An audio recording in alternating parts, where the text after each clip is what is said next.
దీనికి సంబంధించి ఇక్కడ ఉన్నతాధికారులు ఉన్నారు.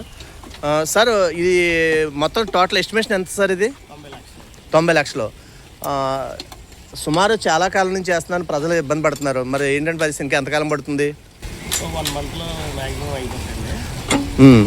మనకి మెయిన్ వాటర్ ఎక్కువ రావడం వల్ల డైవర్షన్ వల్ల ప్రాబ్లం అయింది. దానివల్ల మీరు ఆల్టర్నేట్గా డైవర్షన్ ఇచ్చి వర్క్ చేయవలసి వస్తుంది. అందుకే 2 బిట్ల కింద చేసాం. ఇది మొత్తం 80 అడుగులు రోడ్డు మాస్టర్ ప్లాన్ తర్వాత 80 అడుగులకి మనం ఎక్స్టెండ్ చేస్తామండి. దానివల్ల కొంత టైం తీసుకుంటుంది. తొందరగా మేము మ్యాక్సిమం చేస్తాం. ఇక్కడ ప్రజలు అయితే క్వాలిటీ పరంగా బాగుంది అని ఒక అప్రిషియేట్ చేస్తున్నారు. మీరు కూడా మీ దగ్గరుండి ఉదయం నుంచి సాయంత్రం ఇక్కడ పర్యవేక్షణ చేస్తున్నారు. చాలా చాలా థ్యాంక్ యూ సార్. అంటే ఇంకొక 1 మంత్లో మాకు ఈ రోడ్డు అందుబాటులోకి వస్తుంది. తర్వాత మీరు ఎక్స్టెన్షన్ స్టార్ట్ చేస్తారండి తర్వాత మీ వాళ్ళు? అది కూడా ప్లాన్ ఉందండి, ఆల్రెడీ అప్రూవల్ అయ్యింది. అది కూడా ప్రాసెస్లో ఉంది, అది కూడా చేస్తాం. Thank you sir. ఇదండి అధికారులు చెప్పే మాట. మరి దీన్ని దృష్టిలో ఉంచుకుని దయచేసి ఏ ఒక్కరూ కూడా కంగారు పడకండి.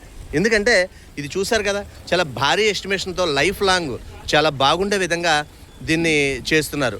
అందువల్ల ఎవరో కూడా కంగారు పడకుండా 1 నెల రోజులు ఓపిక పడితే ఇది ఖచ్చితంగా మంచి కల్వర్ట్ మనకు అందుబాటులోకి వస్తుంది, ఇంకా లైఫ్ లాంగ్ ఉంటుంది. Thank you.